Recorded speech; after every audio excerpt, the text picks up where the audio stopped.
Well, we knew what the sentence was going to be a couple of days ago because we had already arranged for Pete Bethune's air ticket. So it's a suspended sentence. He'll be returning home to New Zealand, and I think he'll be returning home as a national hero to New Zealand for what he did to help save whales down the Southern Ocean. We've been in contact with our legal team that's been there. I mean, this is a very costly affair for us. I think it cost us about in excess of $500,000 for his defense. Now, we knew we'd never get him acquitted because the conviction rate in Japan is 98%, so we worked to mitigate that sentence. No, we haven't been able to talk to Pete other than through the lawyers, but I'm sure we'll be in communication with him pretty soon. Lawrence de Groot, who's our European director, is flying to Auckland to meet with him when he arrives.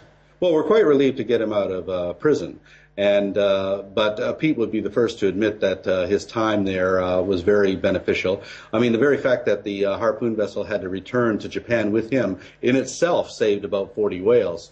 So he certainly helped contribute to the 528 whales that we saved this year. We've supported him completely financially. We were certainly not going to abandon anybody who gets in this particular situation, and so we've had a legal team right there from the beginning for him. I think Pete's writing a book. I'm sure he'll want to spend some time with his family when he gets back. And knowing Pete, he'll be off to some adventure. I mean, Pete's a natural-born adventurer. He set a world record going around the world with Earth Race, and he certainly had no hesitation from jumping right full into the fire to protect the whales. Possibly. That's really up to Pete. We can't have him come on the next Antarctic campaign because of a deal that we made with the Japanese. But he'll certainly be welcome to be involved with us. The strange thing to me here is that the captain of the Shonan Maru No. 2, the Japanese captain, rammed and destroyed our vessel, almost killed 6 of our crew, and nobody's even questioned him, and Japan has refused to cooperate with the Australian and New Zealand investigations.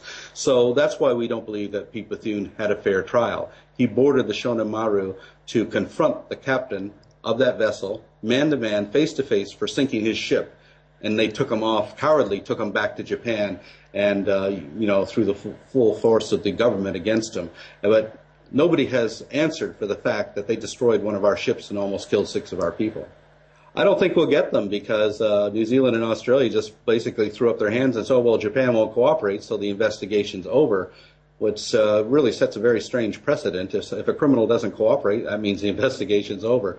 So, but what we intend to return to the Southern Ocean. I think we'll be more effective this year. We'll certainly be stronger. And but we go back with a lot of reluctance because Australia and New Zealand have pretty much given Japan the green light to be more aggressive, to be more violent against us because they did nothing to stop their violence this year. So I'm predicting that it will be much more of a violent confrontation come December.